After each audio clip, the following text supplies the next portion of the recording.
Charlie, how you doing, buddy? Very well. How are you? I'm all right. My knees kind of fucked up. The story's not good. It is NCSA related in a weird way. I got hurt during my second year stage combat demonstration, like when they did the board breaking shit. I did that, and during my first fight, I like did a move and didn't do it right because I'm up here, man. I'm one of these guys. I'm not one of these guys. Yeah. And, but you know, drama school, got to do a lot of these guys stuff.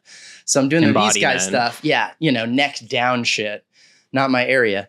And, we're doing the unarmed fight.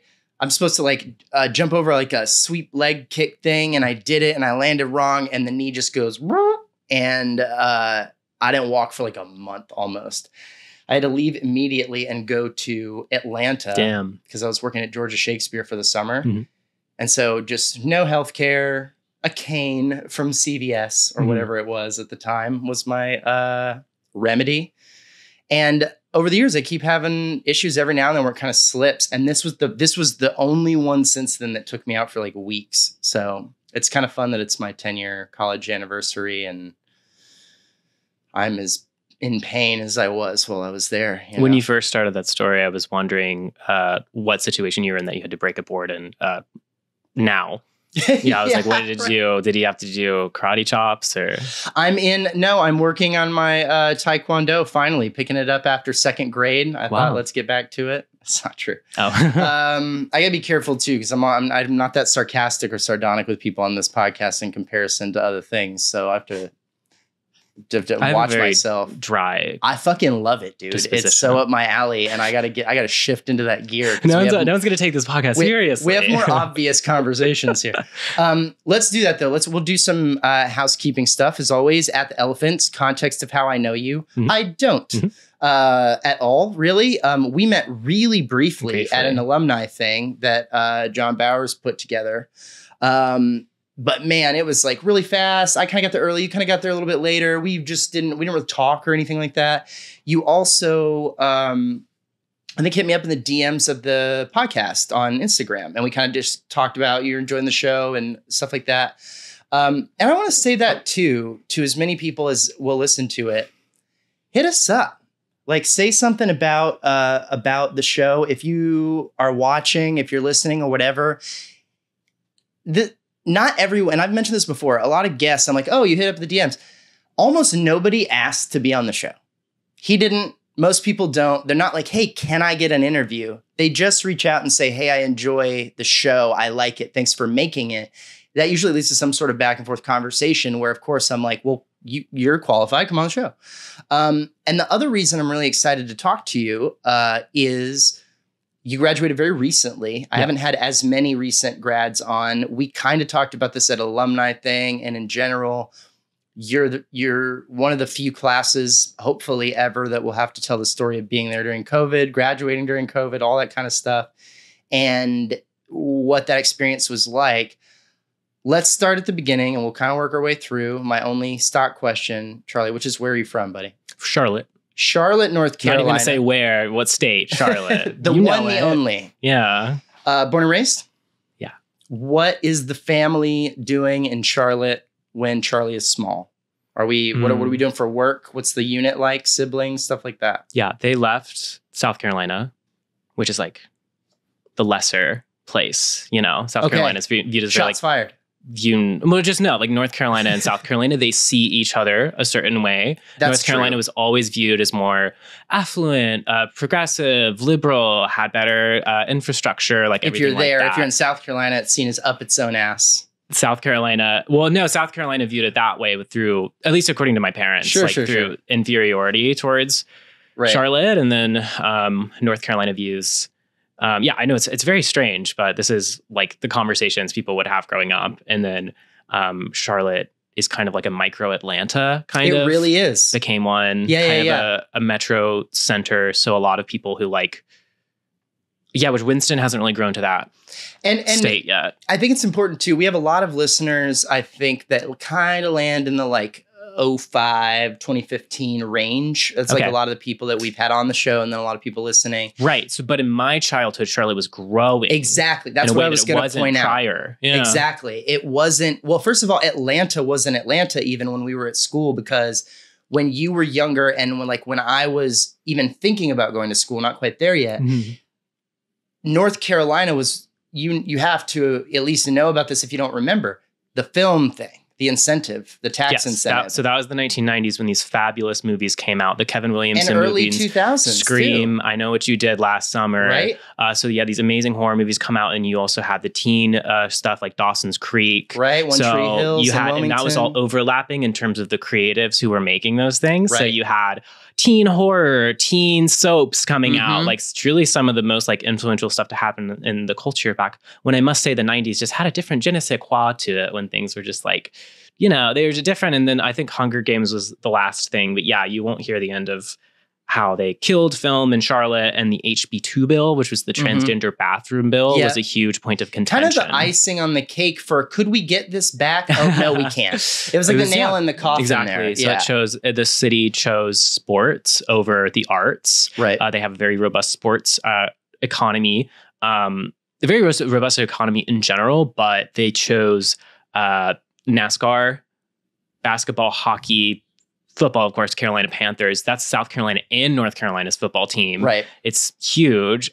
They just chose sports over the arts. And that's also kind of me as a kid, as a child. I was like, literally dabbled in drama, maybe, or like ballet for like 2 seconds. And I was like, nope, like I'm going to do like be a jock. So you were like a jock kid. What was your sport? Yeah. Swimming. Swimming. But I had to play it all, lacrosse, and it's not very interesting. They made me play all the sports, and then I did swimming. What are the parents doing for work that goes from South to North Carolina? My mom worked at a opioid pharmaceutical manufacturing factory. That's kind of a cool thing to be a part of at that time. Yep. And that was also happening at the time. No one knew it was going to happen. Right, and then now we have, I think, the biggest epidemic facing our time. I think the opioid thing. Yeah. And my dad didn't go to college. Went to he works in IT. Oh, okay, cool. Yeah. Siblings? So he went with the tech boom, which also crested from the 90s to the 2000s. Part of Charlotte blowing up. And I also think people in North Carolina don't realize how big Bank of America makes Charlotte, how big of a deal it makes it on the East Coast. Them in these capacities. And so many people who, I mean, if you live in Charlotte, but if you don't, and I know plenty of people who went to School of the Arts for 4 whole years and never realized that that was what was there, because again, the city was just kind of smaller. After 9/11 in 2001, they needed more banking centers. If they just put it all in one place, something like that happened. So the banks realized they needed multiple financial centers. So Charlotte became one of the financial centers. I didn't realize that. Yeah. So what's the family unit like as far as like siblings and stuff like that? Are you close with other family? My sister was into drama. She was into the arts. You have one sister. One sister. Got it. Yeah. Younger or older?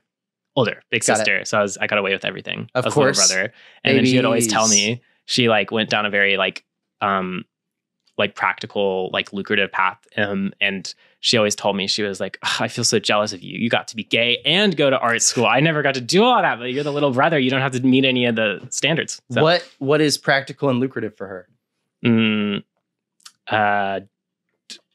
She's always been really good at, she turned her theater skills and her love of being on a stage and in front of all that stuff. She realized she wasn't going to do that forever. So she turned that into, first of all, teaching. So she was an elementary school teaching major or middle. And then she took that love of being in front of people into giving these presentations and she's a public speaker. Talks.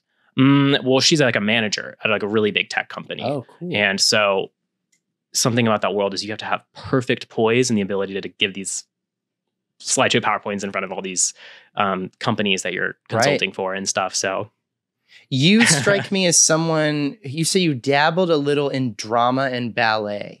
What did that look like? How long did you try each one? Do you do them at the same time or? One class. It was one class. I had to do a jazz dance class. It wasn't even like phenomenal. What year? Like what year in your schooling? I was like 6 6, 7 years old, maybe elementary school. school. Oh, young. Yeah. Okay. No, I was like, I got to do the boy stuff. I got to like do boy sports and stuff very quickly. But when I was doing that, interestingly, I took a jazz class with a guy who went on to become a really good football player. He was my other like boy doing the jazz class. We're the only 2 boys. And now he's a very cool screenwriter living in Los Angeles who like went from there to sports to back to the arts. I am fascinated by this, man, because we'll compare a little bit of our journeys here, because I think this is very interesting how this happens. So, and people who listen to the show know, I've mentioned it before, I'm bisexual. I didn't really engage with it until I was much, much older. So I kind of took like heterosexuality for granted for a really long time, despite thoughts and feelings. And let's be fair, what everyone called me on the football team. But I found... What were you on the football team? I was tight end, but I was referring to all the slurs that got slung at me. I grew up in Texas. I was like, obviously, we all got called slurs, Rob. Yeah. It was now they call them slurs now. What are we talking about? It's true. It's not fun being gay in high school, even though. No, it's not. I mean, gay as an umbrella. You know? But yeah, you're right, and I understand what you mean. But I'm curious about what you said. You said you're very young, you try this kind of artsy stuff, and you're like, I got to go do the boy stuff. Is that attraction to boys as you come into that awareness? Or is that literally like you feel compelled to engage in more masculine activities because it feels like what you like? Well, Rob, there's a, you're always around other boys in Speedos, and you're also getting like jock straps like slammed into your face on the lacrosse field in the 10-person scram, So that's what I'm saying, dude. It could be both. You know that. But the attraction to boys, also the attraction to boys culture and the attraction to boys like as people. I've just always socialized with men really well. I've always socialized with guys well. I've always made guy friends well. I can like interface with them and understand them, and I understand like how they get along and stuff. And how does that compare to how you've connected with women in your life? Women are awesome, but they're a different, there's a different way I interface with them. I will say I do struggle a little bit more with female bosses than I do with male bosses. What do you think that is? I don't know. I think it's just in the modern American education system, it's more rare to have a male authority figure or a male teacher. That's true. I think female teachers, like, you're just more accustomed to it. So I really sought out like more male authority figures and more male mentors, I think. Right. I think all young men do, Yeah, but it's interesting how you say in contrast, because I kind of did a weird hybrid where I was always going back and forth, which kind of it makes sense that I realized I was bisexual. But I was like a boy who was largely attracted to girls, but also very interested in, like, I was in dance class. And I was in all of that artsy stuff, and I wanted to be surrounded. It's interesting. It's kind of what you're describing in an inverted way. But the reason I ask you about your experience is because so many of my other queer friends growing up would gravitate in the other way. They would kind of realize that they were more sensitive, or they were with the girls. They would spend their time with the girls doing artistic things, and you're like, that seems counter. Yours makes way more sense. You're gay. Some people Let's hang out with the bullied boys. by the boys and go with the girls. I got bullied by the boys, and I was like, the boys are awesome. Like, I'm all about this. This is power. This is like great. Got it. That's fascinating. I also feel like even nowadays, I think men get a bad rap, and it's a tough thing. So, and I'm curious how that has to do with your professors at UNCSA, because those were a lot of guy professors. The film school is a lot of dudes. Yeah, that's true. So that was like really interesting. That being a formative chapter there on out. You're so right, dude. And I hadn't really thought about that, but we have this kind of societal thing set up, right? Where, let's say you're following all of the traditional gender norms. And I'm about to make a bunch of sweeping generalizations for the sake of argument, accepting and taking for granted that there are exceptions and outliers to what I'm about to say.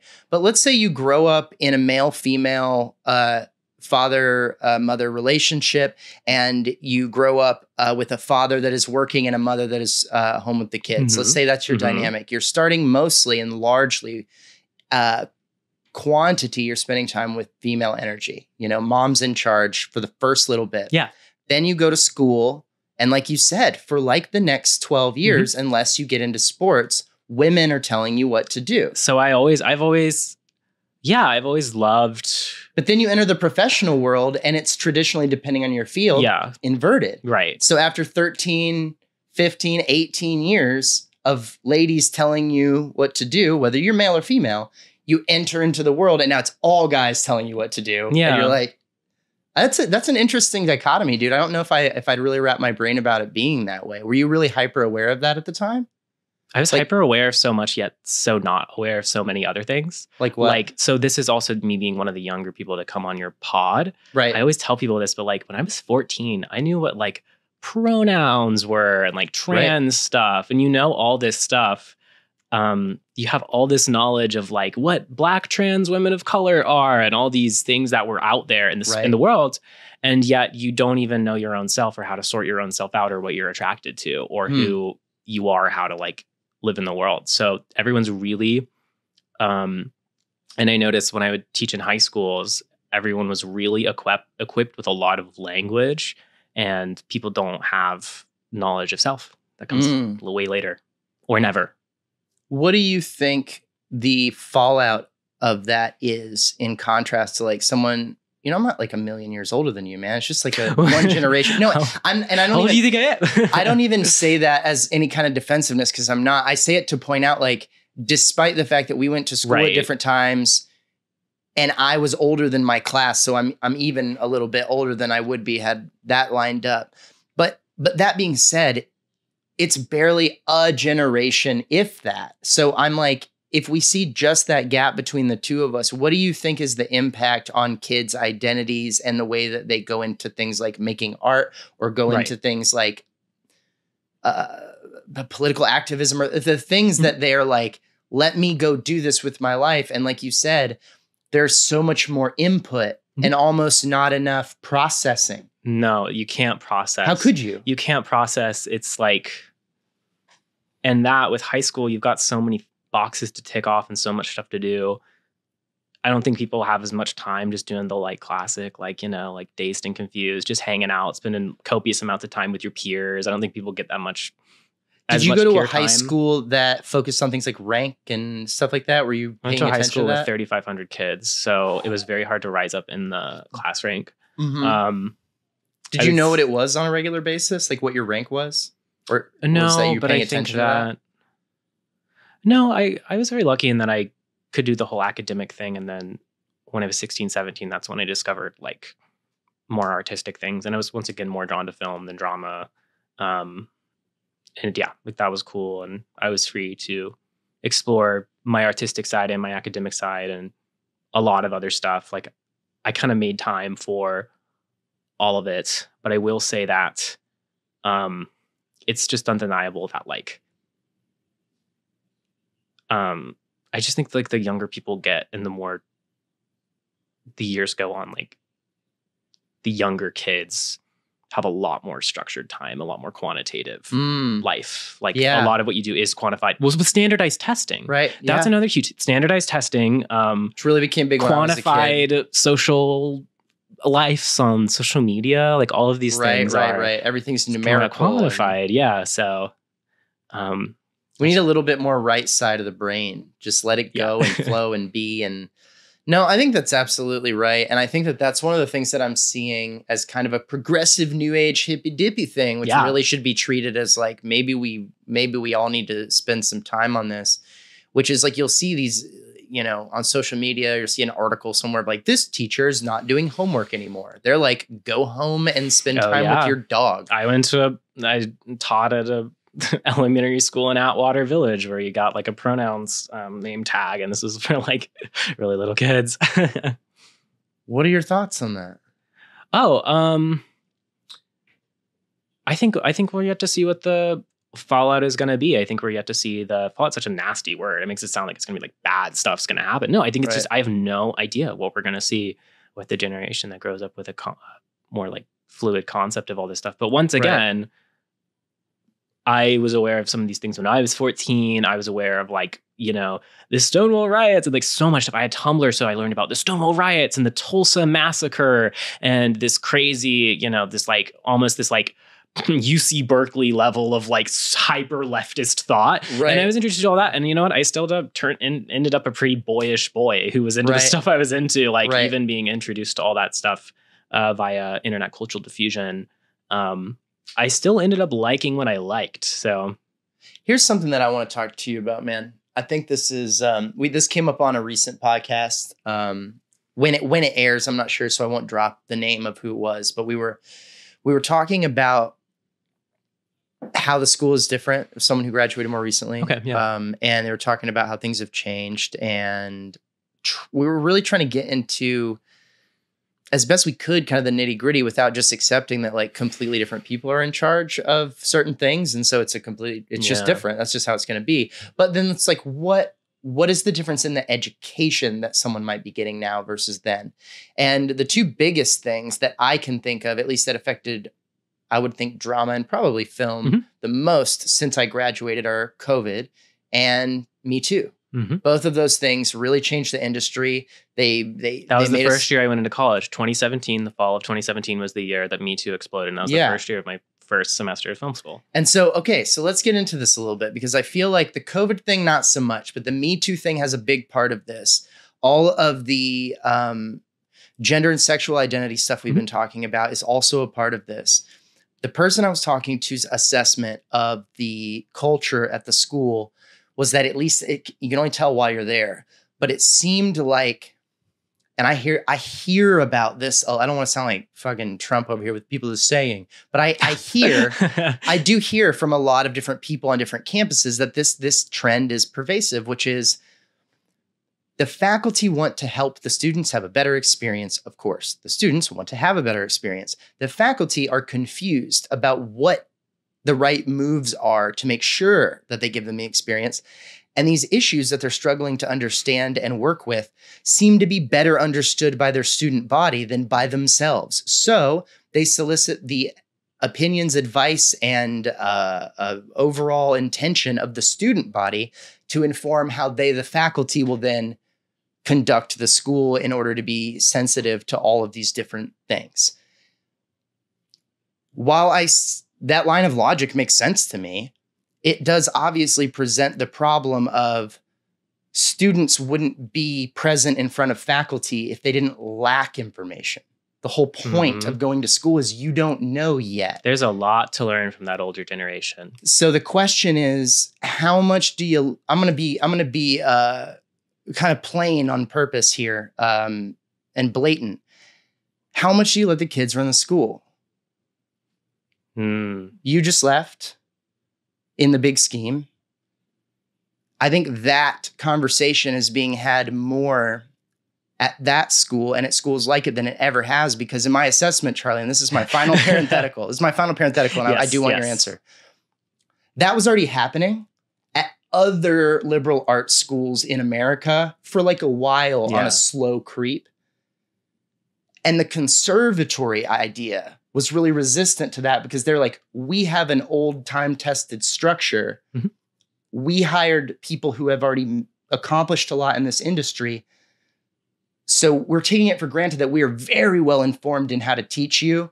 You're lucky that we're teaching you. That's kind of how you should feel about it. And it seems like maybe even the conservatories or the more focused schools have now bended even to the, well, what do you think? And it's like, well, what do you think only goes so far when they're the ones paying you for what you think. You know what I mean? At least that's my assessment. What do you think? Oh, I think there's a lot of knowledge to be learned from the elders, especially in the arts. Sure. I think that, I guess I'm old fashioned or a little bit more conservative in that regard, that I listen to my elders. I really do. And, there are people going up and giving.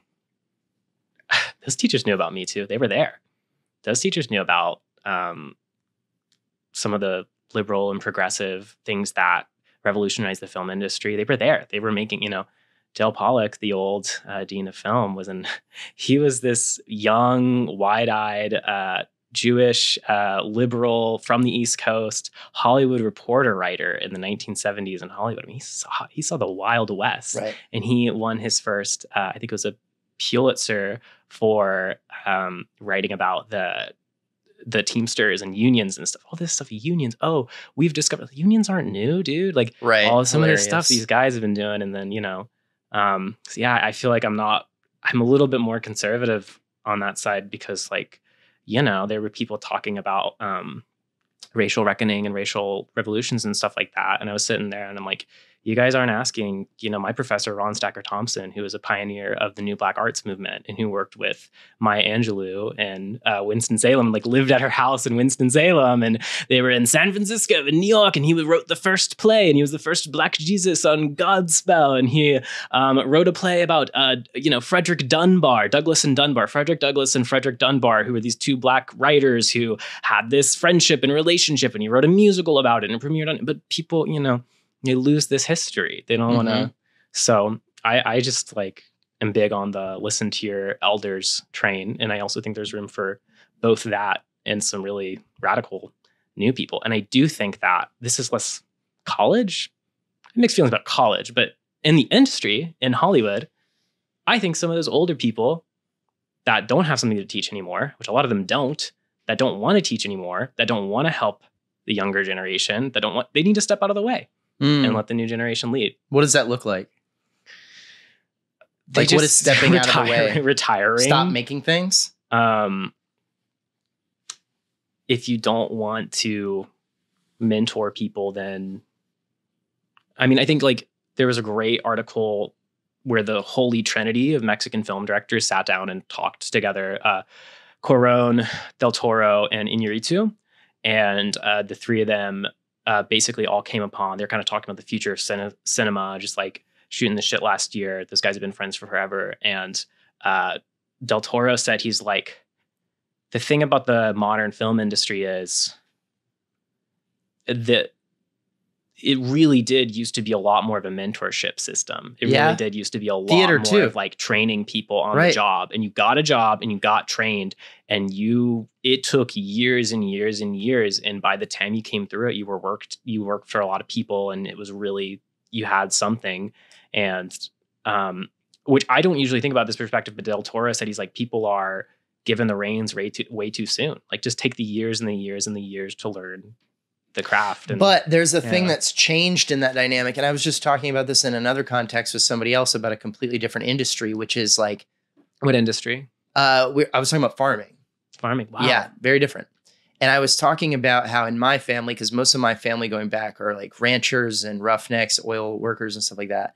And one of the big things in my family is not about, inheritance is not a very big deal where I come from. If you have land, maybe, but it's not about your goal as a person is to build up a lot of money and then give it up to your kids or whatever. And I know a lot of people that seems to be kind of the overall plan, right? Mm-hmm. It's build up some wealth and pass it on and they can be happy.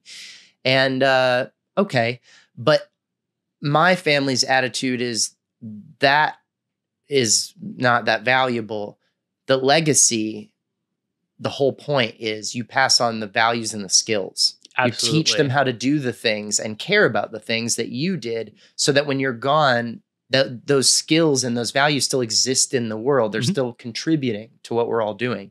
And so even though it was clear to my family that I wasn't going to stay on the farm and work with my hands in that same way, the values of working with your hands, of building things and all that kind of stuff is in me in a really serious way that I can't really ever shake. And I think that one of the huge value in my family. Yeah, it's a big deal. And to me, I'm I don't care if I leave my kids any money. If I ever have any kids, I want to make sure that they get that they care about, they don't have to care about the same things I do, but to have values that I think help everybody and put good things in the world. And to tie this back to what we're talking about, I feel because of the explosion of availability of information,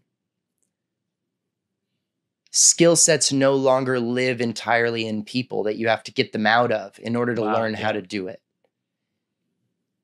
My mentor, Gerald Friedman, who I was his last directing student, right? And he had already had strokes and stuff, had aphasia, has trouble communicating, but he's still educating me, and I still learned from him. And it felt like there was the Library of Alexandria, or in this case of the Library of Gerald Friedman, and there was someone walking around going, "We're closing up. everybody finish your books. Wow. And I'm like, shit. Or what else do you know? Like what, and you're trying to get that because I'm from that old school mentality of you get the knowledge and the skills from the people.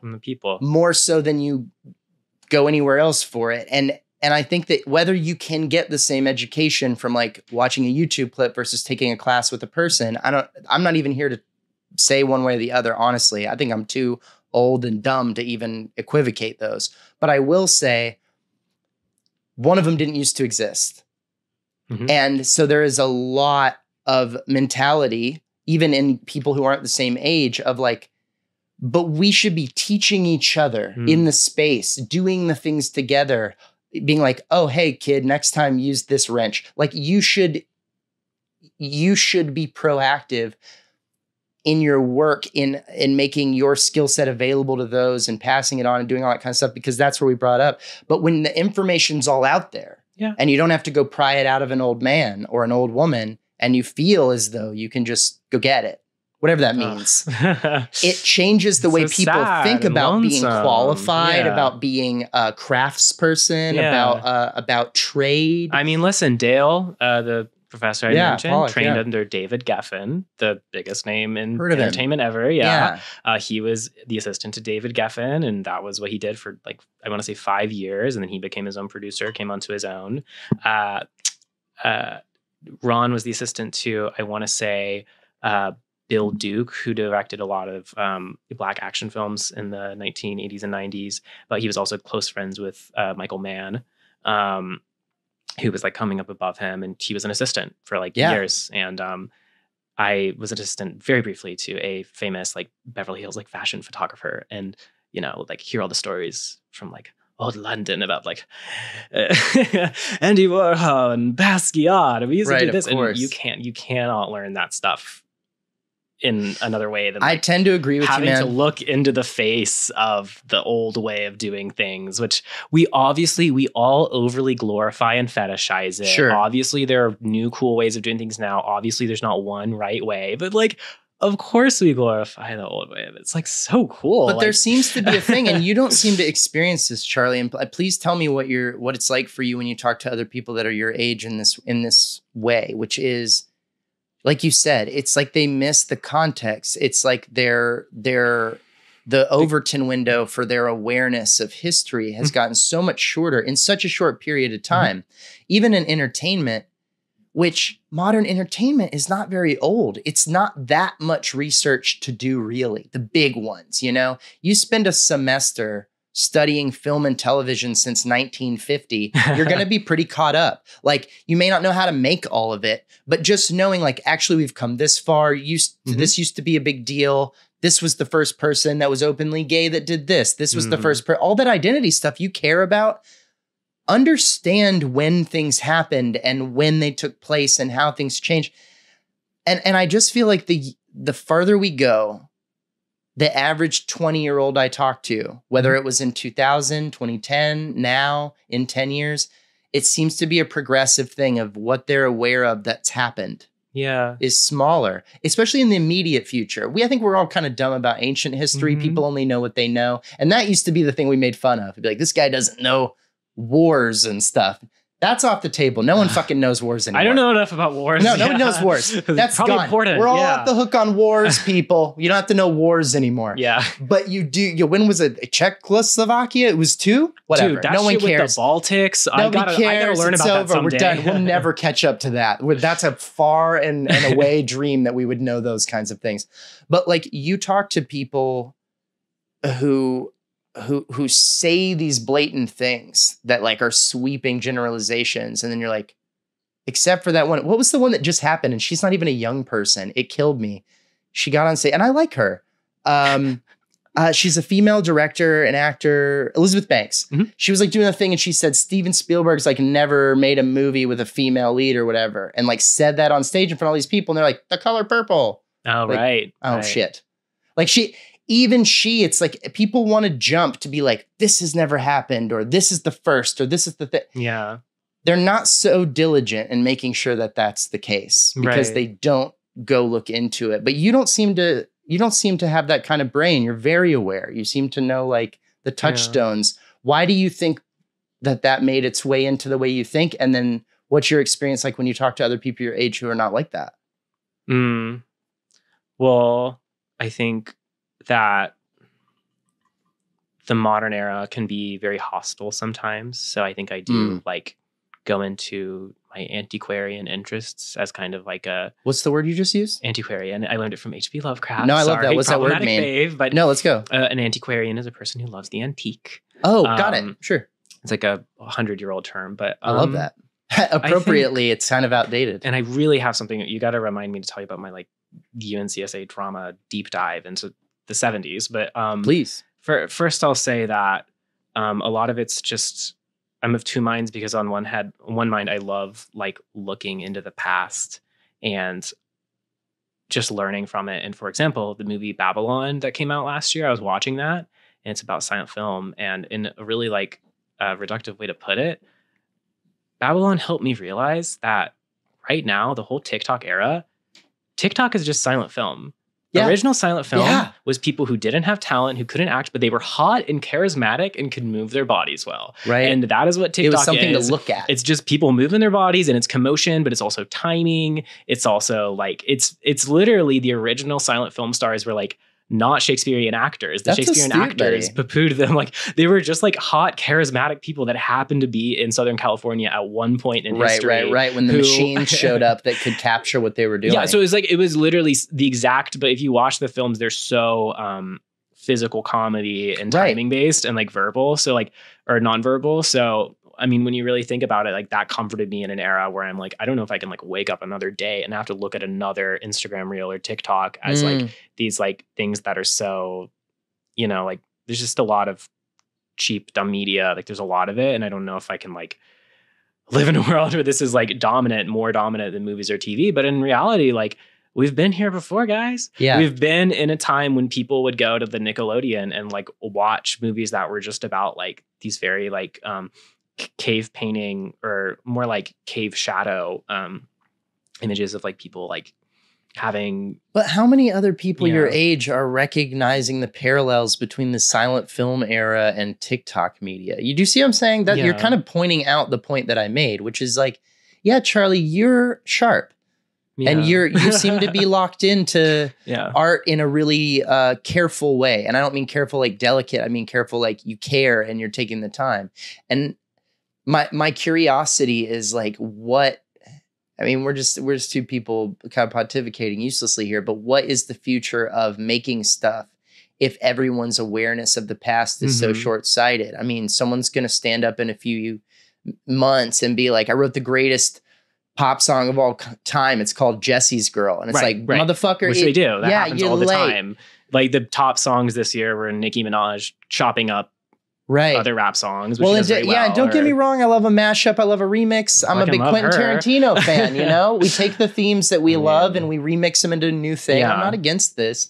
I just mean like, it's one thing to be Tarantino and to recognize I'm taking these Western themes, these Eastern Kung Fu thing. I'm gonna put this together on purpose because I love them. It's another thing to not know what you're drawing from. And I mean, when you get someone who's that knowledgeable of what you're drawing from, you get Greta Gerwig using classical paintings to inspire the shots of Little Women. Right. She didn't go off of film references for that. She looked at paintings of the time and like was like costume. That's when you get really great craft, is when you get people that really pay attention to detail. You know what makes me feel, you're really absolutely on the money. And I used to come home all the time from school when I was a kid, and I would tell my dad how frustrated I was with like whoever was bullying me or the teacher was mean or whatever. And this is probably why I have such an ego problem. I think I've said this on the pod before. No, it's true. I would complain and my dad would be like, you should be really grateful that there's all those nasty, stupid people at school. And I was like, why? He's saying any bad attention is attention. Any attention is good attention. No, the opposite. He's saying be grateful that those nasty, stupid people are there because they give you the litmus for yourself. That's how you know you're good and smart. Yeah. Because you're not mean and you're not stupid. And you wouldn't really know where you landed on the spectrum if you didn't realize that so many people are nasty and stupid. That's what makes you special. Yeah. And so in a way, he was like, instead of trying to reframe it, he was trying to tell me it's like, well, just take comfort in the fact that you're better than everyone, which is not a helpful way to think. Yeah. But at the same time, I bounce it back to the Greta Gerwig thing you said, which is like, so what if a lot of people get worse at a thing you do? Because truthfully, it makes you a little bit shinier when you know what the fuck you're doing. And the only thing that bums me out is like, I do want to live in a world of abundance. I want to live in a world where there's too many great, awesome, wonderful, well-made things to do. And I get to pick from all of them rather than scarcity.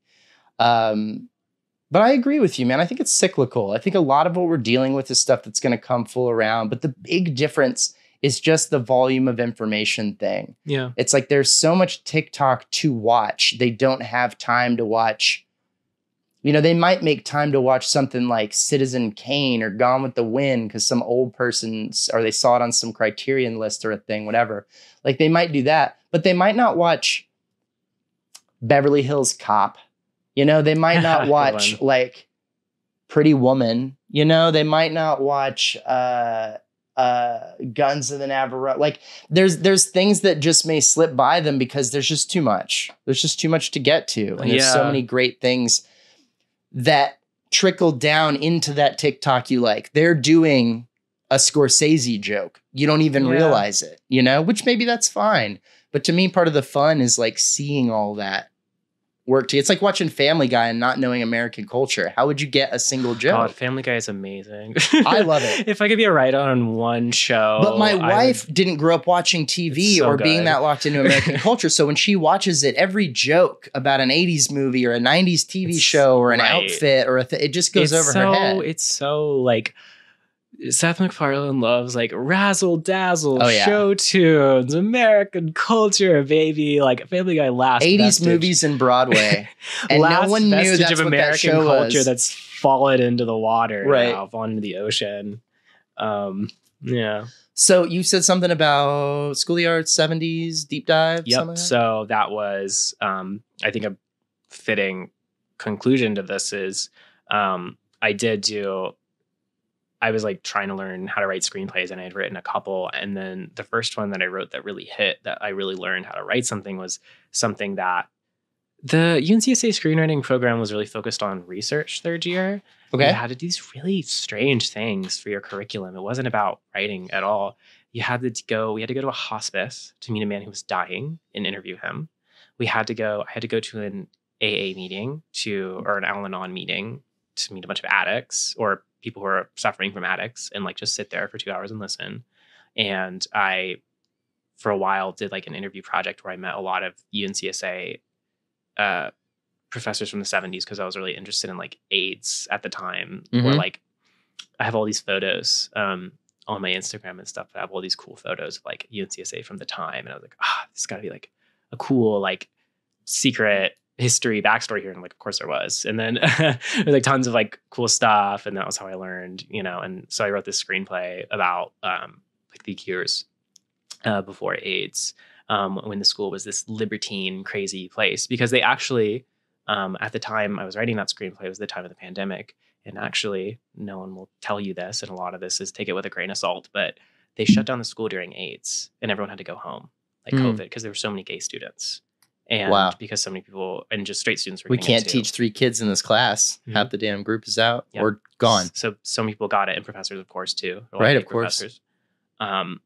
So weirdly, while I was like writing that COVID, whoa! While I was in COVID, I was writing the story about That's this trippy, dude. Pandemic. What a parallel! Yeah, but I didn't write the screenplay about the like that part of it. I wrote the screenplay just about like this fantasia, this imagining of what it could have been like, and you know, that's where I included characters in it that like. One of them,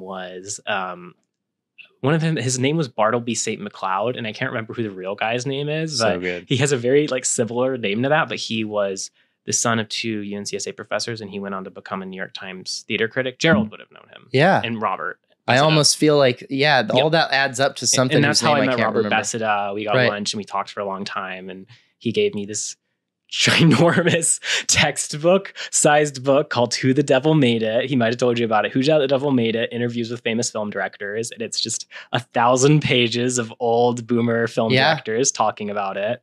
He used to teach the only film class that was in the drama school. Yeah, Robert amazing did. guy. So he gave me that book.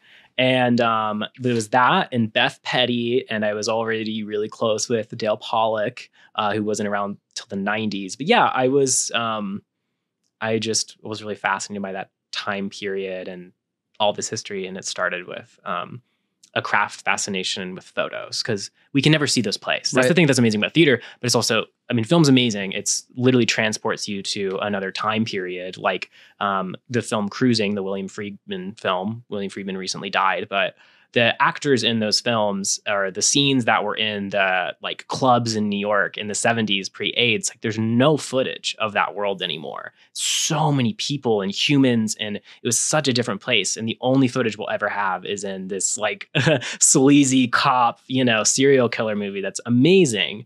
But films that we have, and then for all those UNCSA memories and what it must have been like, there's oral history, which you're contributing to. The world of podcasts is oral history and photography. So, have you been to the Keith Haring Museum?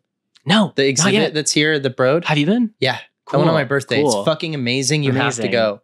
One of my favorite things that's there is he had this campaign for a while where he was going to all the subway stations in New York and taking the poster size black spaces that were empty because they hadn't put another poster up, and he was using chalk to do like his artwork in those spaces. So it would be like a poster for like Lethal Weapon, and then right next to it would be like a Keith Haring piece. Cool. And he went fucking everywhere, but it's considered vandalism. And so he got arrested more than once. And there's video of him in the 80s. Yeah. Doing the graffiti, like doing the chalk graffiti and getting arrested at the museum, like playing on loop. And it was one of the coolest things there, because I just sat there watching this clip of him, on those, whatever camera they were shooting it on, and all that kind of stuff. And even though it's all grainy and it almost looks like a damn security camera, I mean, I felt like I was there. It just, it captures it in a way that and it almost looked like a news real thing that they covered or something. I don't know, but that kind of stuff really, really ties me to it. And I think that's another thing that I'm very curious about. I mean, we talked a lot about the AIDS epidemic while I was in school at School of the Arts. It's a big fascination for young artists. It's a fascination, but it's also one of the things that not all of our teachers, but some of our teachers in drama, and one of them in particular, was almost like, this is your legacy. Like, you're a descendant of these people. They're my friends.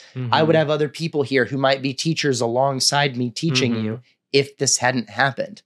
Like, and you have to understand that just one generation ahead of you, this thing happened where we were in these communities of artists and we were making cool shit, just like you guys are, just like you're excited about, and you're trying to figure all this stuff out. And we felt just like you. And then in a matter of a very short period of time, more than half our friends died. What the fuck? And even our generation doesn't have anything to compare to, because COVID didn't get us the way that it got older people. So even that comparison, and it doesn't target like queer community or something, it's not specific like that in the way that it ended up working out. So we can't relate. But I just feel like when you walk into a room and you start talking really fucking loud in front of everyone, maybe you should get an idea of what they were talking about before you walked in. Maybe you should get an idea of what is happening. And I feel like more and more, and I include my own generation in this, man, millennials, we're the worst about this too. We just walk in and start being like, now listen. And it's like, hey, we've been here for a while.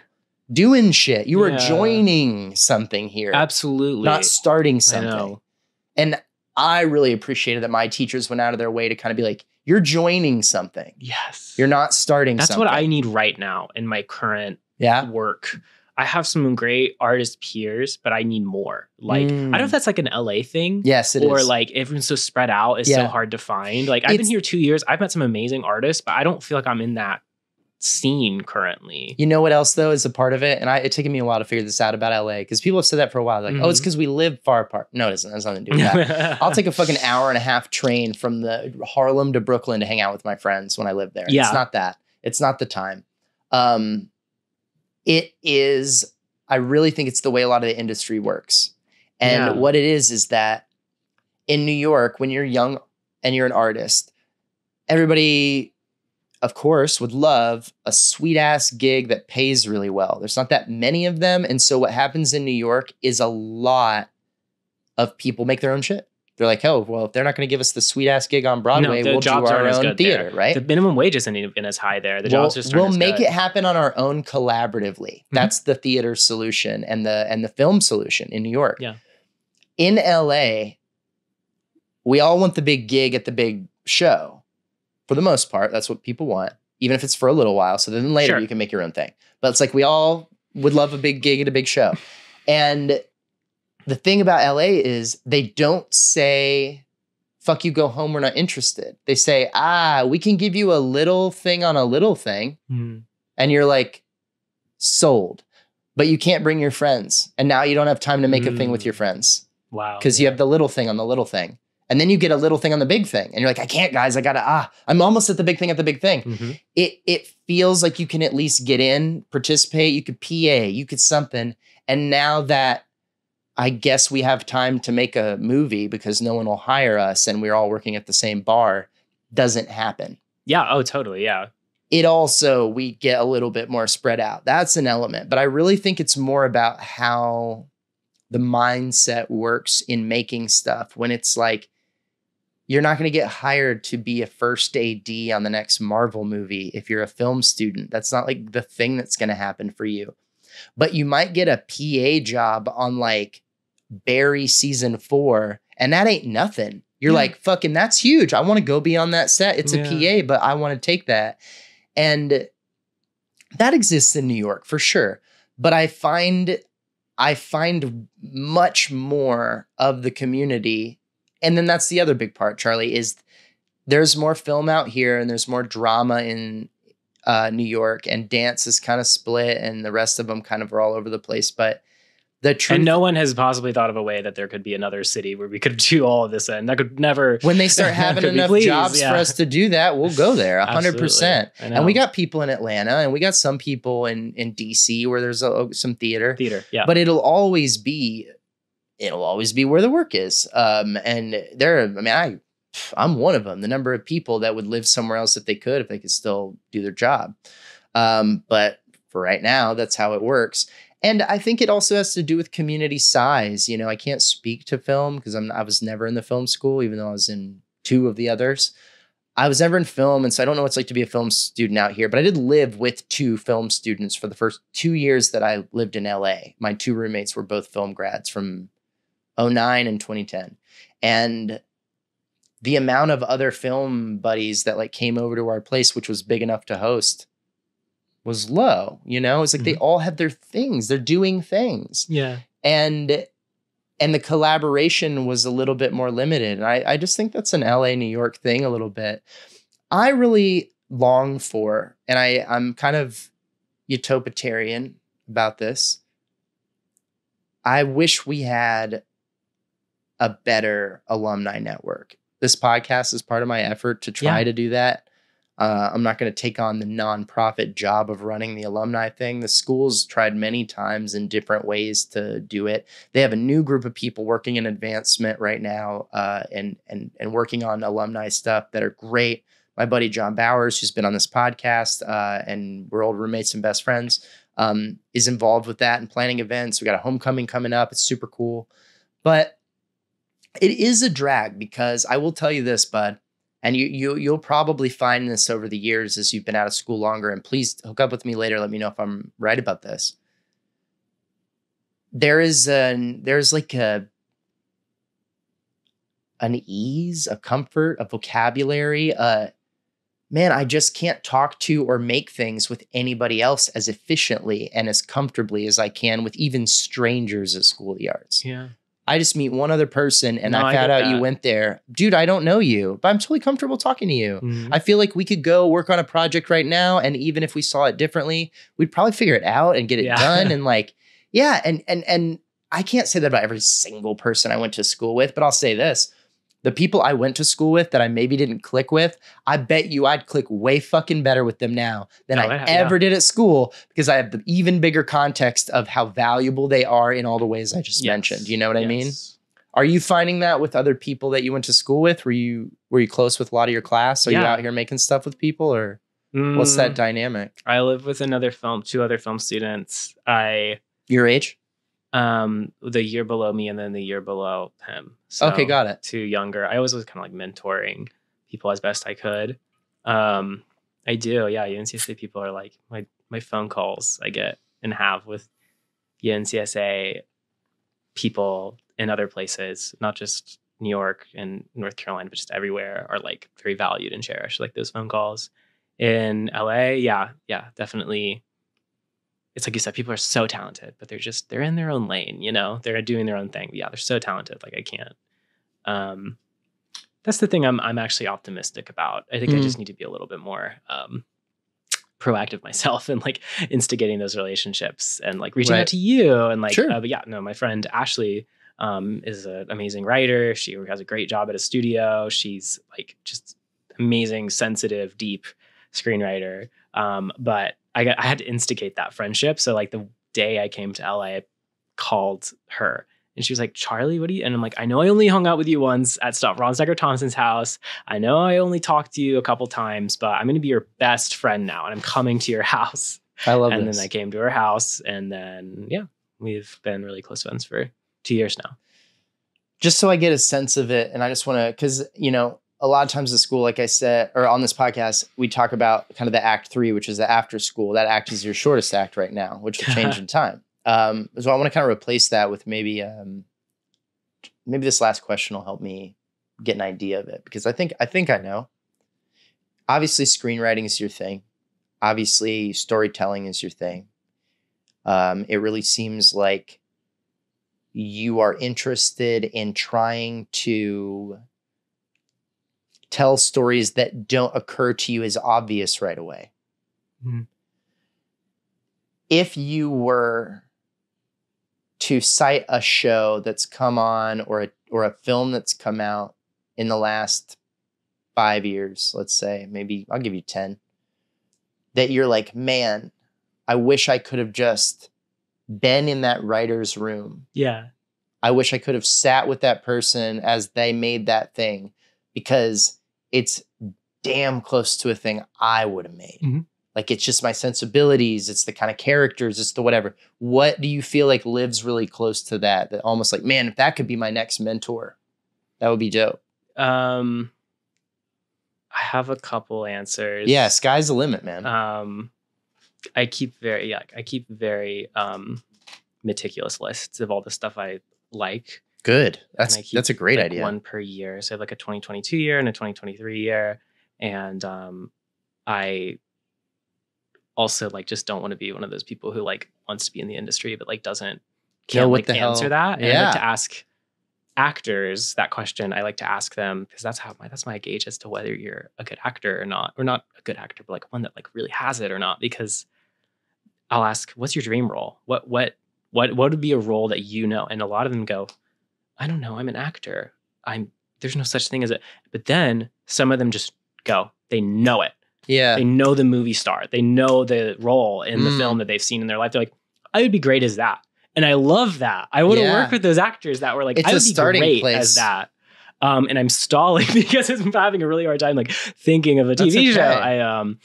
Would it be a TV show versus film? Do you want to be a TV writer? I don't even know what TV is anymore. It's so, as an art form, I don't know what a TV show is anymore. There's miniseries, there's long series, like everything is a miniseries. Like the American model is shifting into the British model now. No, and that's what it is. It's not, don't overthink it. I would say Fleabag is the best show ever, right? Okay. Like I would say that blend of dark comedy, dark humor was really dope to me. But I would also say that once again, everything is shifting to the model of there being one. I love Brian Fuller. He's a screenwriter who wrote American Gods and Hannibal. That was my favorite show. Yeah. And he does a really good job handling genre elements. I haven't checked in on those worlds in a while. He did Star Trek, like he'll start a show and then go from a thing to a thing. But I liked Hannibal and these long poetic monologues the characters would give about philosophy while they would hunt down serial killers. And they hired David Slade to direct the episodes who would do these it wasn't a serial killer show that just looked like Fincher. It was the opposite, because every serial killer show and every show now in the 2010s looks like Fincher. You know, like everything ever looks like Fincher now. It certainly has the flavor of that, yeah. Right. And which is hilarious to me because I love so many of the shows that would fall in that category, and I'm not a David Fincher fan at all. But here's the funny thing you're saying about Hannibal was a 2013 show, and I loved that show and it was amazing. But it's been 10 years since that. And that was, I would consider Hannibal. I was watching these amazing shows like Penny Dreadful and Hannibal, and shows that, you know, it really was this promising time. And then over the years, we've had the 10 years of peak TV, whatever. And I think we're kind of in trough TV. Now I think we're in a very different era. I think we're in transition for sure. I think trough is intense, but might be accurate. It really depends. There's a few different things that I've seen in the past few years that I'm really inspired by, and I watch the way people are critical of it, and I have to step back because I just don't agree. Yeah, it's like, get over yourself. You didn't make the show. Yeah, and I'm big about that. I mean, we'd have a separate 2-hour podcast about how I'm very like, you know how that show should have ended? However the fuck the writers say it should have ended, because you don't get to say how shows end. I mean, you can have your opinion, but like, whatever. That's how it ended, kid. Sorry. Yeah. Did you watch all the Joss Whedon, Buffy, Firefly, all the shows that were ended abruptly and like very like back when they would just end shows, and it was such a big thing. I was definitely very much watching TV and aware of those at the time. I didn't watch Buffy and Firefly, but my best friends did.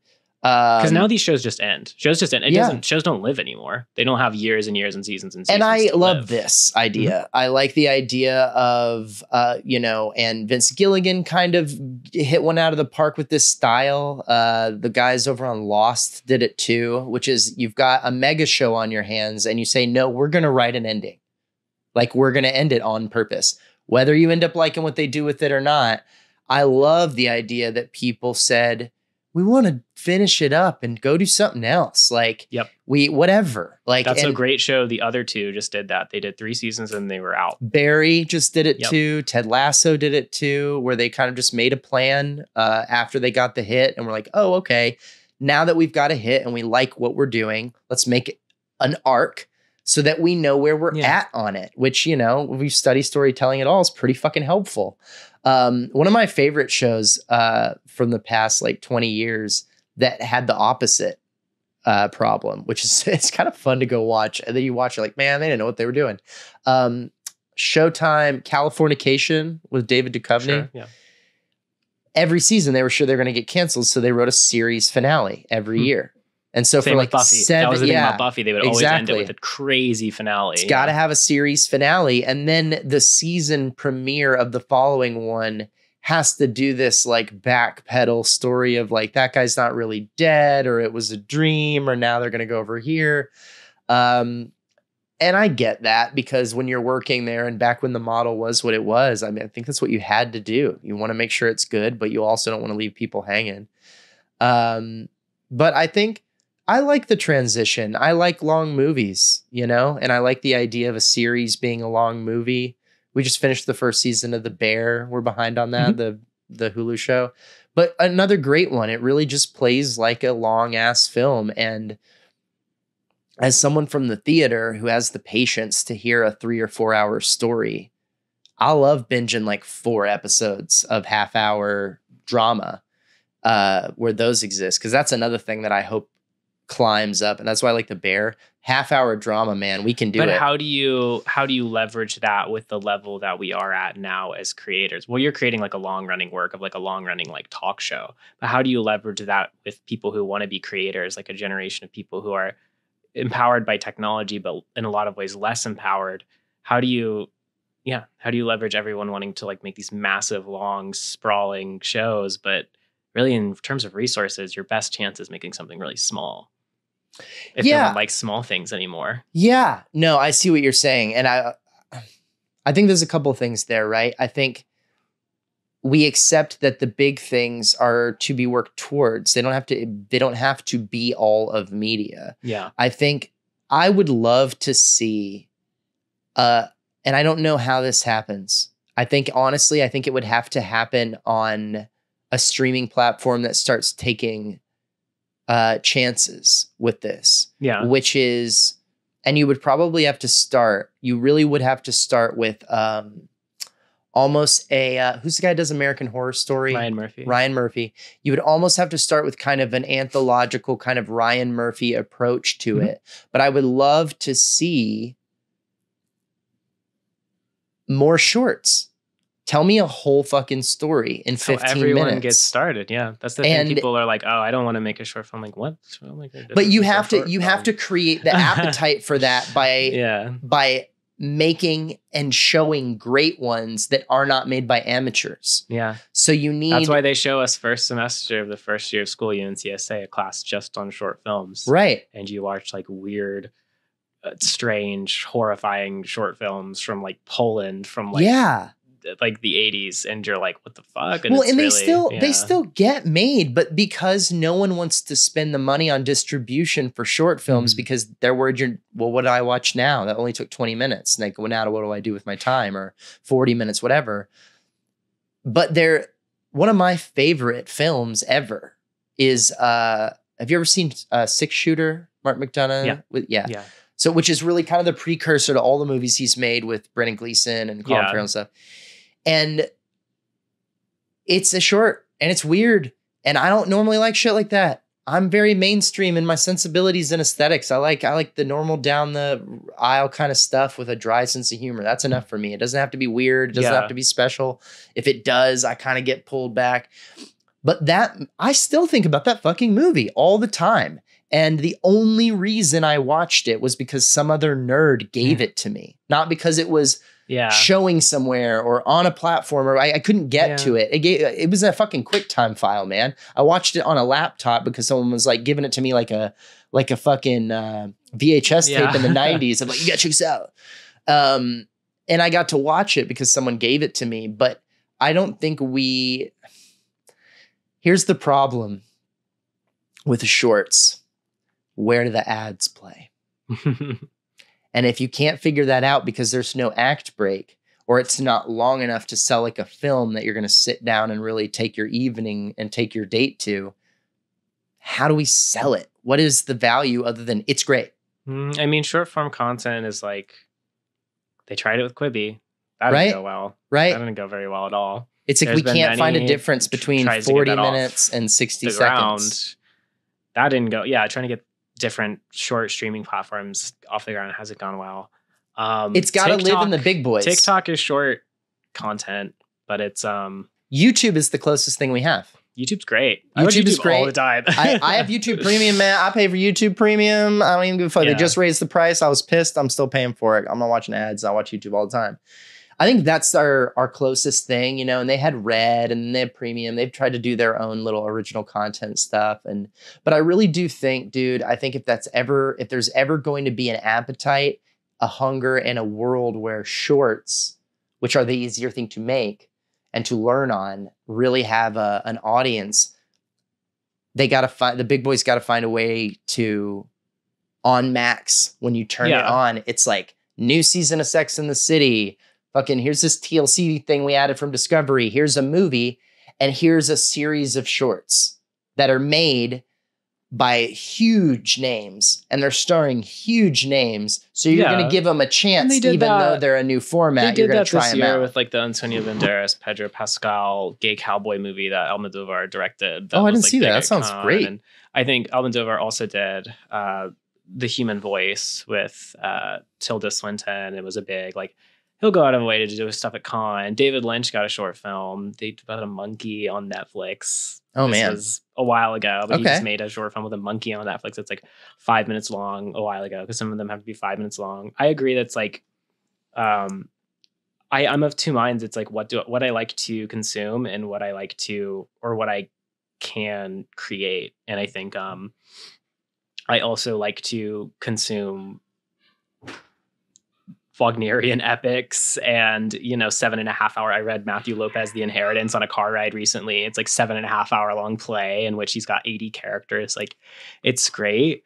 And I like to consume stuff like that. And I also like to read short articles that are just like a really beautiful, well-written essay. Yeah. And in terms of what I can do right now, though, it's going to be short work. Right. Like in terms of what I can do. And I am trying to,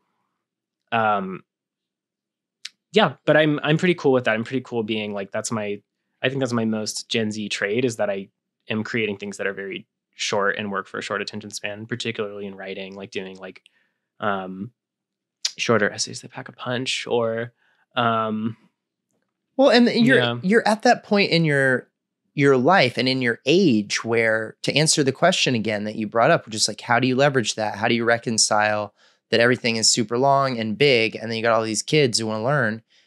But that's what, like we said, that's what mentorship is supposed to be for. Yeah. You go to work and pay your bills cleaning up the paint buckets, and then you go home and you sketch in your book. And those sketches don't end up on the walls of the museum yet. That's okay. But you're learning at work, and then you're going home and doing your little projects, and you just keep doing that until one day you go to your boss who's been mentoring you and it's like, man, you're crushing it, Charlie. You've learned so much. I'm so proud of you. And you go, I'm glad to hear you say that.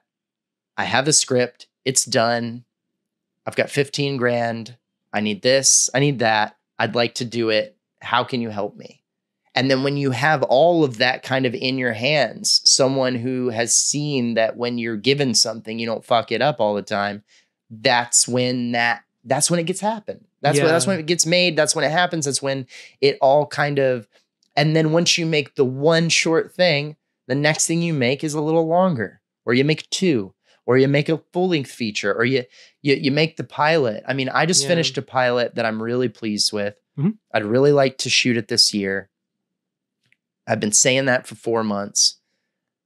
And I just recently decided I want to write this season before I even shoot the pilot, because I'm not in a hurry and I want to get the pilot right. And I would rather write 6 episodes and then come back and make sure that the first one is what I want it to be, and setting that stuff up so that whether or not I ever sell the pilot, I know that if I can find the resources, I can make the whole fucking thing. The whole thing. And then it'll be done. And then once you have a done thing, however you accomplish that, you're in a different sport. You've left the ball game and now you're doing something else, which is like, you can self-publish and try to get everyone's attention first. You can shop around a whole done thing. They might tell you, this is awesome, we love it, but we're going to pay you to reshoot the whole fucking thing. That happens. You can just use the pilot to get the job. Yeah, and it's interesting too. Like, I'm also just like also of the mind of you. I'm like always thinking about like, how can I do this? How can I fit this? How can I make this work in this new digital age? But I'm also of the mind that I'm like, things come and go, and places and forms come and go as forms that are like, what's going to work? Like, you're describing to me right now the idea of a web series, which like when I was in high school, the 2000s, web series were like YouTube web series. You were watching those YouTube web series. Yeah, 100%. Now, I think high school teens actually do still watch a lot of web series. And like, I know a lot of people who are like, yeah, you can leverage an amazing YouTube career off like, a successful web series. Like, that's still totally a thing. But I'm literally like in my mind right now thinking of like all my favorite web series. Like, I'm getting flashbacks from like all these ones, like The Prettiest Girls in School, the most popular girl in school, which is one with Barbie dolls where they're like acting out with Barbie dolls. It was just some people like making that, or there's Workaholics, Broad City. I mean, people have built mainstream careers out of it. People who were, they're totally people from like outside backgrounds who like found this web Bo series. Burnham's whole career was built on coming YouTube. About. It's brilliant. And then I think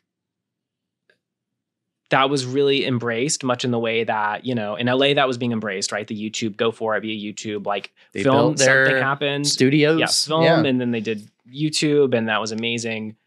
It's going to be something different now, and it's not looking the same. But I also think back in, you know, New York in 2012 and Brooklyn and whatnot, it was the blogosphere. You could make a money being a blogger.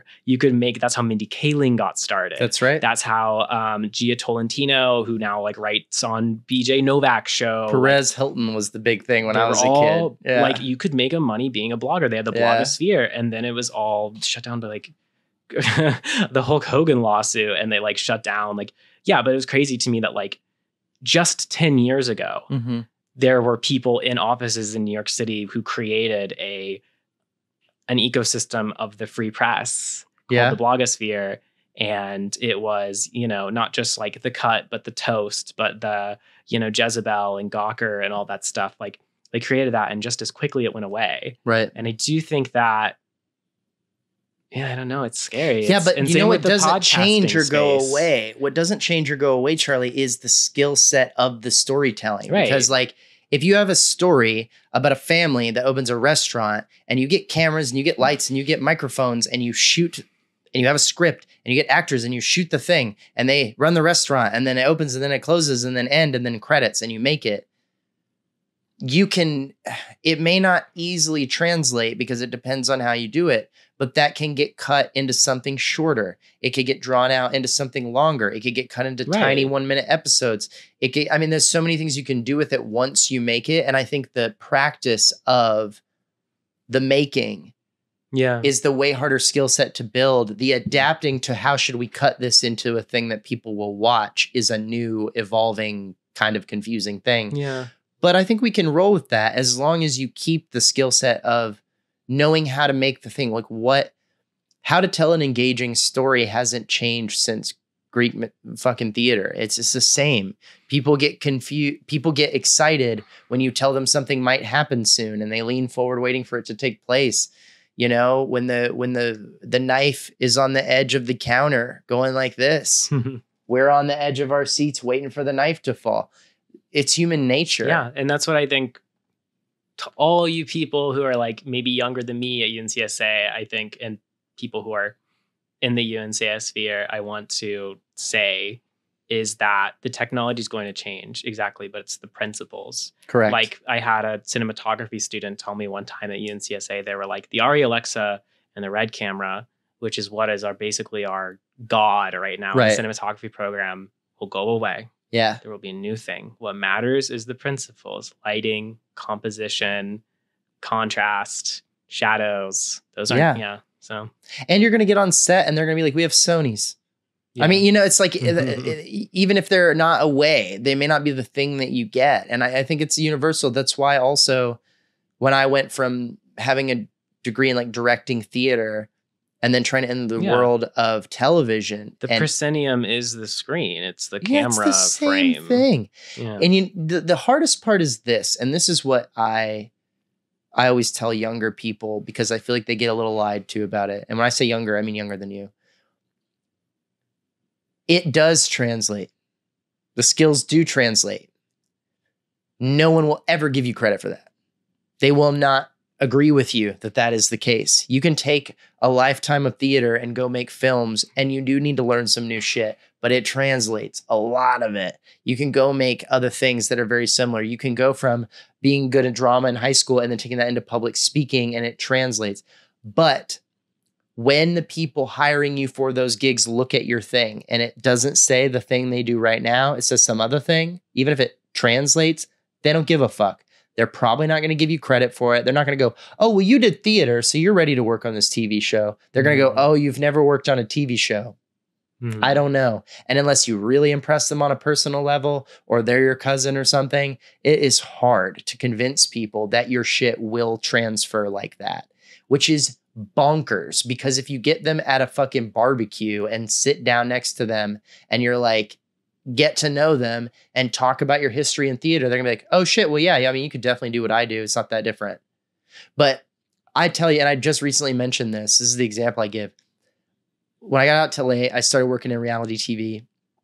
I specifically started in like a surgery show and I worked on Housewives. And then I got into competition reality. So I was working on like So You Think You Dance, Dancing with the Stars, other competition shows, Amazing Race. I was working on shows where the whole point of the reality is they're in a competition. I was in between jobs and I was trying to get a job on 2 different, because they were exploding at the time, competition cooking shows. Yep. And I was like, it's not the cha-cha. It's not the salsa. It is salsa. Like, it's not that different. But it's, hey, how are you doing? Are you having trouble? Like, producing is the same thing. And I'm thinking, yeah, easy. They're going to be like, oh, he's qualified for sure. Every single one of those cooking shows had a line that was on the posting or on the list, or they said it in an email, must have prior competitive cooking reality experience. Why do you think that was? I don't know. Yeah. And I've faced it one time or another. And I will tell you that I know people who worked on those shows. That's how I got the hookup to go talk to them. And they were like, I don't know why they do that. I don't know why they do. I say that as a person who does film, like goes from film thing to TV thing to video games thing to that. Like, I don't know. They say stuff like that, but like really, like if you have like the skills, exactly, you shouldn't have a hard time. I think they're concerned about onboarding and they're trying to smooth that out as much as possible. But I don't know, man. And you tell me in 10 years when you've had like more experiences with different people in these dynamics of you. I would rather have someone who has less experience in the hyper-focused area that I'm hiring them for. We shouldn't. It's weird to live in a world of where people are that specialized. I well, feel like that, and I'm like, continue to be more general. Yeah, I would like you to be general, and then I want to teach you the specialty. Yeah. So, like, if you've been a waiter, but we work at like a snooty steak place, right? I would rather hire you as like a waiter who's been a waiter for 8 years at normal restaurants and teach you how to be snooty at the steak place, rather than get you from another snooty steak place and you don't do it the way I'd like you to do it. This is so funny because this exact drama about like hiring chefs and how that chef works under a mentor in a chef room was actually drama that was playing out in a cooking competition reality show that I worked on. Because here's the thing about cooking competition reality shows, it's just theater. Yeah. It's beautiful, over the top, with an audience, orchestrated, manufactured theater. It's literally like a play. I think I've finally... If you're in the sound stages where they're doing it, it's so like over the top and like performative. It literally feels like when you are on the set of a reality cooking competition TV show in a Burbank warehouse. Yeah. Actually, they do them in abandoned malls. Yeah. It feels exactly the same way you feel at the Black Box Theater at UNCSA. At Catawba. Yeah, 100%. That intimacy and the audience and the energy. So here's and the how chefs I are put like it. Playing up their personas. 100%. The artifice. This is how I put it. Reality TV is an improvised soap opera where real people play themselves. That's what it is. It is, and when you add the cooking element, the competition, and the audience there, it becomes that in a theater. Mm-hmm. It is dramatized. It is a soap opera. Every single reality TV show must be entertaining. Yeah. That is the point of it. In a lot of ways, what we're talking about. It's not a documentary. Peak TV really kind of getting, not that there's not so much good TV, but peak TV kind of, it seems like we're going to shift away from the model of there being 300 scripted TV. I mean, do you agree we're probably going to move away from a place of there being 300 scripted TV shows on air, that we're probably going to like go to there being less of these shows with the writer's strike? No, I don't think that's right. Because I think my theory with it is, well, the thing is there's so many of these shows, Rob, but they cancel them after one season. Right. So of those 300 shows, very few of them are like Ted Lasso or something like that. Yeah, and I think they'll keep doing that. I think they'll keep making 300, 400, 500 shows, and they'll have even shorter lifespans, and the big ones will go on, but and the little ones will die. But I think what is going a long time is reality TV, and I don't think it's because reality TV is great necessarily. Well, it's because reality it's cheap to TV, make. Of course, but reality TV provides people with what a lot of television, a lot of the stuff we're describing, these long form podcasts, like. Well, podcasts, I think, also usurp TV because all these things have structure. Mm-hmm. They have a really tight episodic structure where you know exactly what's going to happen at the end of the episode. They're all going to get around the tiki torch and someone's going to get let go. Comfortable and predictable in a way. In the podcast, this podcast is different, but I listen to a lot of very structured podcasts where they're like, we're going to do this segment. We're going to do this ad break. People like the structure. They like the predictability. They don't like, Yeah, I think you're right, but I don't think... I think the reason that, and anyone who doesn't know this is they come off as patronizing to you, but I know you already know it. I'm going to say it to everyone who doesn't know. Reality TV only exists as a response to the cost of scripted television. The only reason that it ever showed up, starting with like Real World and all that, and then blowing up with Big Brother and all the other shows. And it's a big fuck you to SAG. Yeah, it's a big fuck you to SAG. It's a big fuck you to WGA. It's a big fuck you to IATSE and everybody, even though they employ a lot of union people. The idea was, we are going to spend all this money to invest in a scripted TV show, and it may not be good. And then if it's not good, we have to start all over. We have to make that investment again. The idea was, and it's a completely sound business decision, which is like, okay, well, how can we make the upfront cost of trying out a new show lower so that if it fails, it doesn't cost us as much money? And the easy answer is, well, get people who aren't actors, because you don't have to pay people who aren't in the union, but also just non-actors are willing to take less money to be on TV as themselves than someone playing a part, because they see benefit to that attention and stuff like that. So you capitalize on the fact that they like being on TV and you get to pay them less money. And you shoot it on cheaper cameras. There's a million different things that are just lower cost to make it. That gives you way more chances to throw something at the wall and see if it sticks, which is why there's like a giant graveyard of dead reality shows that had like 3 episodes, because they tried it, but didn't work. They scrapped it, didn't cost them that much. They write it off, they move on, they do another. With the changing of the size of the writers' rooms, and a lot of things will depend on how the WGA contracts shake out. The issue that we've been having lately, and I think this is what you're touching on, 300 shows, is they've shrunk the size of the writers' room. So where now they're written by 1 person or 3 or 5 people at most, which frees all the writers up to go make other shows in a way. But more than anything, it limits the flagship, let's all have this as a steady job for a long time gig of I'm going to work on Friends for 10 years. Like those kind of things don't show up as much. Those gravy trains, don't really exist, which is also okay. But I feel like the structure of reality TV only allows for so many opportunities. And I think that if reality TV and unscripted stuff was as powerful as some people are afraid it is, we would have almost no scripted shows left. They would never make Game of Thrones. They would never make these multi-million-dollar scripted TV shows, because they just wouldn't be worth the return. Like, why would we do that when we can do another season of Housewives? That's why the streaming bubble's contracting. A little bit, but that's what I'm saying is I think that there's a difference between Game of Thrones and Barry.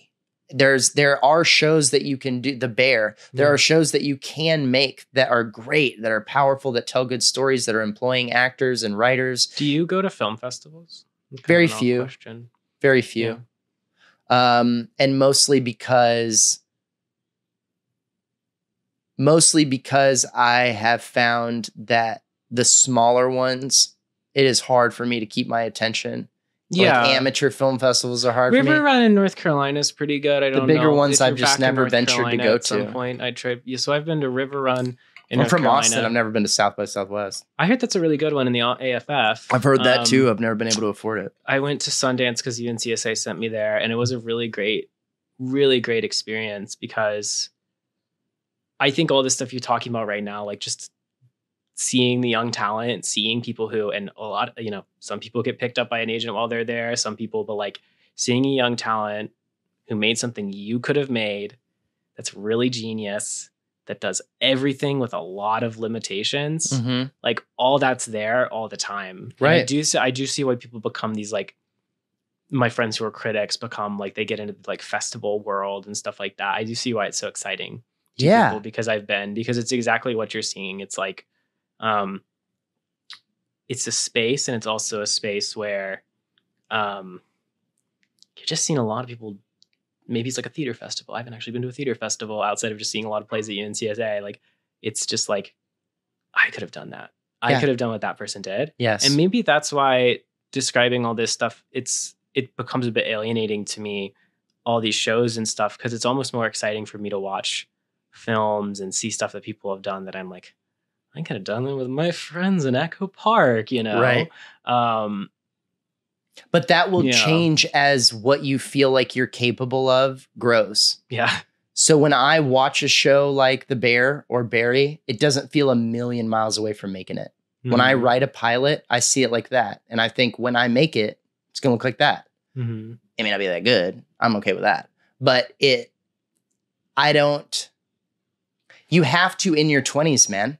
You have to have this kind of do it on a shoestring idea, because that is how you get to accomplishing the first few projects that really make you feel like, I know what I'm doing. The next one I want to be like this. This is how it should change. Like, you get those under your belt and it changes what you feel like you can do. And also the people that you're around. When I first left school, I was like, when I first did the podcast, great example. When I first did this podcast, the only people that could get to talk to me were my friends. So I just talked to my other friends who graduated 20 minutes ago. They had no stories because we all are like, haven't been out of school and everything.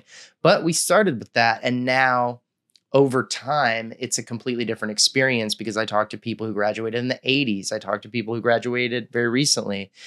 And it changes as you get more context. You know, I started working on Dancing with the Stars.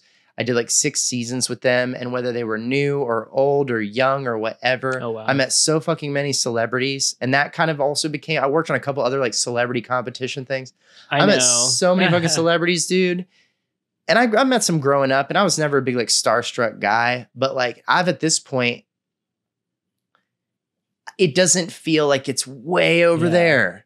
No, I see. You know what I mean? It feels more accessible and like. I know. And I know people diss it, but like I do kind of love the star spotting aspect of LA a lot still. Fuck like, yeah, it's still dude. very funny. Like, oh, hey, like, you know, it like, feels like we're all here together doing the thing. You know? And I know that people have all sorts of mixed feelings about this. And I would tear this conversation to shreds if I could. We've got to wrap up, but I want to make this point. I never felt the thing. I have a question too. Okay, hold it for 1 second. Yeah, of course. I never felt the thing about New York that a lot of kids at School of the Arts, especially in drama, were like, oh my God, Broadway, New York, can't wait, New York, New York, New York. I'd already lived there in high school. I've lived there a few times. It doesn't work for me. Did you go to LaGuardia? No, I went to Talent Unlimited, different high school.